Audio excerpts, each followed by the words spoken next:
ఇప్పుడు హోలీ పండుగ వెనుక ఉన్న ఒక చిన్న కథను నాటక రూపంలో చూడబోతున్నాం. ఇది హోలిక, ప్రహ్లాదుడు మరియు హిరణ్యకశ్యపుడు మధ్య జరిగిన సంఘటన.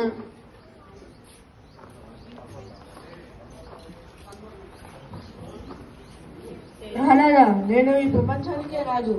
నన్నే దేవునిగా పూజించాలి. మరి నువ్వెందుకు విష్ణుమూర్తికి చెప్పిస్తున్నావు?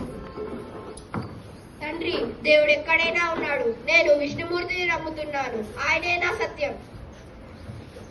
నీవు నా మాట వినకపోతే శిక్ష తప్పదు. నాకు భయం లేదు. దేవుడు నన్ను ఎల్లప్పుడూ రక్షిస్తాడు.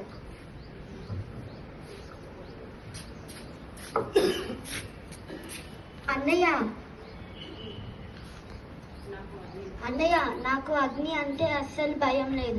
నేను ప్రహ్లాదుని అగ్నిలో కూర్చోబెడతాను. చాలా మంచిది. అతనిని ఇంతటితో భక్తిని ముగించు.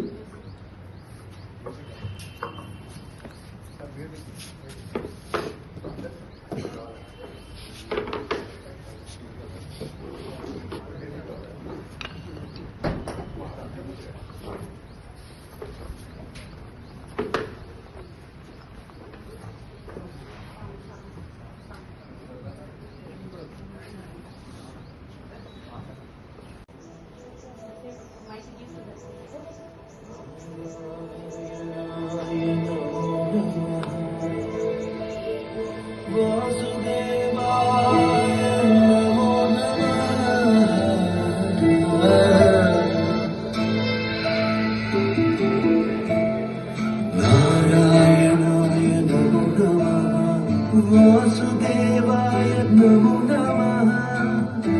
సాక్షాత్కరించిన సత్యస్వరూపుడా, అన్నిటా అంతటా నిండగా.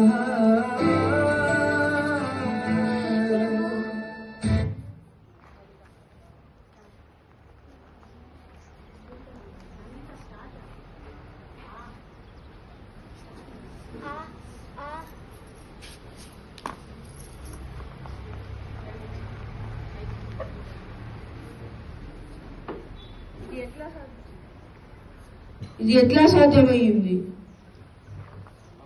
తండ్రి, దేవుడు నన్ను రక్షించాడు. సత్యం మరియు భక్తి ఎప్పటికీ గెలుస్తాయి.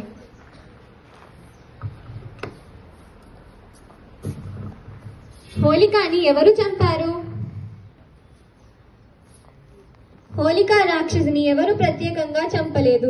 తనంతట తానే అగ్నిలో కాలిపోయింది. పురాణాల ప్రకారం రాక్షసరాజు అయిన హిరణ్యకశ్యపుడు సోదరియే హోలిక.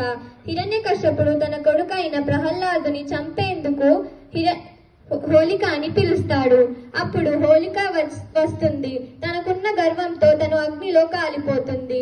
అందుకే మనం ఈ కథ ద్వారా తెలుసుకోవాల్సింది ఏమంటే మంచి ఎప్పటికీ గెలుస్తుంది, చెడు ఎప్పటికీ ఓడిపోతుంది. అందరికీ హోలీ పండుగ శుభాకాంక్షలు.